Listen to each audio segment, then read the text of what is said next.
Welcome to Jajja academy Lahore. आज के lecture में हम डिस्कस करेंगे आईसीएस पार्ट 1 के चैप्टर नंबर 5 कंप्यूटर आर्किटेक्चर के important MCQs. Question number 1 is who proposed a design of stored program computer? Answer is Von Neumann. The idea of storing a program in memory was given by John Vann. The term refers to all input, output and secondary storage devices is called peripheral devices. यानी peripheral devices में तमाम input devices, output devices और secondary storage devices आती हैं। The brain of computer that executes a set of instructions is called CPU. And CPU stands for Central Processing Unit. CPU is an example of hardware. CPU computer का hardware component है। CPU is also called processor. Which of the following is not the component of CPU? Primary memory is not the component of CPU. बाकी तीनों options registers, ALU और control unit ये तीनों CPU के parts हैं। Next question is CPU includes except. CPU में ALU भी आता है, CPU के अपने रजिस्टर्स भी होते हैं और कंट्रोल यूनिट भी CPU का पार्ट है, लेकिन primary memory is not a part of CPU. How many units ALU has? ALU stands for arithmetic and logic unit. यानी इसमें दो यूनिट्स हैं, एक है arithmetic unit और दूसरा है logic unit. ALU has dash units, 2 units. The arithmetic or logic unit performs the following actions. It performs arithmetic functions such as addition, subtraction, multiplication, division, etc. और जो logic unit होता है वो perform करता है logical comparison, जैसा कि equal का comparison, greater than, less than वगैरह। So correct option is both B and C. Which component is responsible for comparing the contents of to pieces of data? Comparison type के operations logic unit करता है। सो इन options में से correct choice होगी ALU, arithmetic and logic unit. CU stands for control unit. Which component of CPU is responsible for interacting with primary memory? CPU का कौन सा component primary memory के साथ इंटरेक्ट करता है? वो है control unit. Another name for main memory is primary memory. Primary memory, RAM या मेन मेमोरी, ये एक ही मेमोरी के डिफरेंट नाम हैं। Memory is made up of cells. Different cells को मिलाकर मेमोरी बनाई जाती है। The component of computer that executes the instructions is called CPU. Which of the following is a temporary memory?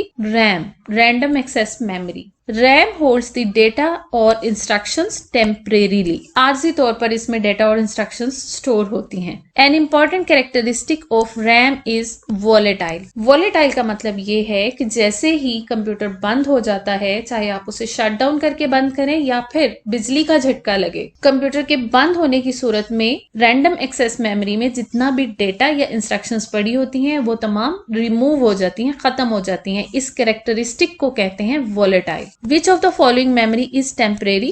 Obviously, random access memory. RAM usually has dash types. There are two types of RAM, static RAM and dynamic RAM. Which is a type of RAM? Static RAM, SRAM. Which of the following memory needs to be refreshed periodically? Static RAM को refresh करने की जरूरत नहीं होती, लेकिन dynamic RAM जिसे DRAM बोलते हैं ये अपने आप को रिफ्रेश करती रहती है। Which one is faster? Registers, RAM, floppy disk या हार्ड डिस्क? इन सब में से registers are faster. Which one is fastest memory? इन ऑप्शंस में से यानी रैम, रोम, रजिस्टर और कैश मेमोरी में से कैश मेमोरी सबसे ज्यादा फास्टर होती है। ये रजिस्टर से भी ज्यादा फास्टर मेमोरी है। नेक्स्ट क्वेश्चन है which memory is used to speed up the computer processing? Cache memory को कंप्यूटर की प्रोसेसिंग की स्पीड को इंक्रीज करने के लिए अटैच किया जाता है। Data can be arranged using ultraviolet rays written on EPROM। EPROM में से डेटा को अरेज करने के लिए अल्ट्रावायलेट रेज का इस्तेमाल किया जाता है। Which one is not a type of ROM? PROM, EPROM and EEPROM. All these three options are types of ROM, but FPROM is not a type of ROM. Which component is used to connect different parts of computers together? Answer is बस interconnection. Buses के जरिए computer के different components को एक दूसरे के साथ connect किया जाता है। नेक्स्ट क्वेश्चन है which one of the following handles the processor communication with its peripheral?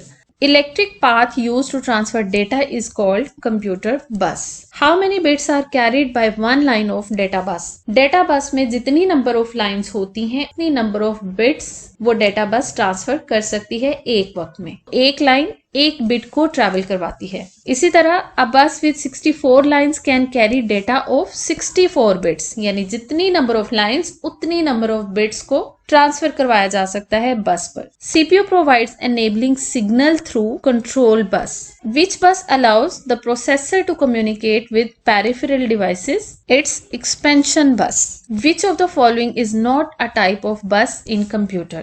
Data bus is a type, address bus and control bus. तीनों टाइप्स हैं बस इंटरकनेक्शन की, लेकिन टाइमर बस कोई बस नहीं है। Which one is a signal? Interrupt is a signal. Temporary storage area within the CPU is called registers. Temporary memory inside the CPU is called registers और outside the CPU जो temporary memory होती है उसे कहते हैं RAM. RAM और registers दोनों CPU के इस्तेमाल में होती हैं, दोनों टेम्परेरी मेमोरीज हैं, लेकिन डिफरेंस ये है कि रजिस्टर्स सीपीयू के अंदर होते हैं और रैम सीपीयू से बाहर होती है। The register holds the address of the next instruction to be fetched for execution is called program counter register. Program counter register उस इंस्ट्रक्शन का एड्रेस स्टोर करता है जिस इंस्ट्रक्शन को नेक्स्ट एग्जीक्यूट किया जाना हो। The address of instruction under the processor execution is contained within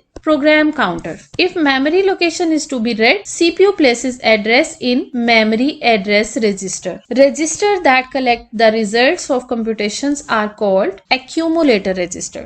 जब भी कोई computations या calculations की जाती हैं तो उनके results को store किया जाता है accumulator register पर। Which of the following register acts as counter register? CX register को counter register के तौर पर इस्तेमाल किया जाता है। The order of stack is first in, last out. FILO. The size of segment register is 16 bits, मतलब 2 bytes.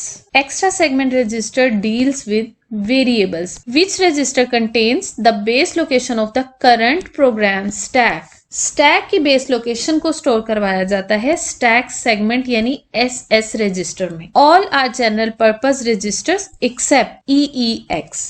Dash is not kind of register. Flag is a register, segment is a register, accumulator is a register, but math coprocessor is not a type of register. Next question is the step that performs the actions given in the instructions is called execute or execution. Execution कहते हैं instruction को run करने को या instruction को चलाने को। Memory management is function of operating system. Operating system memory की तमाम मैनेजमेंट को कंट्रोल करता है। All of the following are functions of operating system except, इनमें से कौन सा ऑपरेटिंग सिस्टम का फंक्शन नहीं है? Read data from input device, yes it is a function of operating system. show results on the output devices, memory management, ये तीनों functions operating system perform करता है, लेकिन conversion of source code into object code is not the function of operating system. Basically it's the function of compiler. Compiler source code को object code में translate करता है। Next question है the program that contains instructions to operate a device is called device driver. किसी भी device को जब आप कंप्यूटर के साथ अटैच करते हैं तो उस डिवाइस को फंक्शनल बनाना, उसे काम करने के काबिल बनाना जिम्मेदारी होती है डिवाइस ड्राइवर की। Type of language translators are, there are 3 types of language translators. A program's syntax errors are detected by compiler. The output of the compiler is called object code. Compiler की input होती है source code और इस source code को वो convert करता है object code में, यानी कंपाइलर की आउटपुट क्या होगी? एक ऑब्जेक्ट कोड, जिसे बाइनरी कोड भी कहते हैं, जो कि 0-1 की फॉर्म में लिखा होता है। ये थे तमाम important MCQs from chapter number 4। Thank you for watching. For more informative videos subscribe to my channel.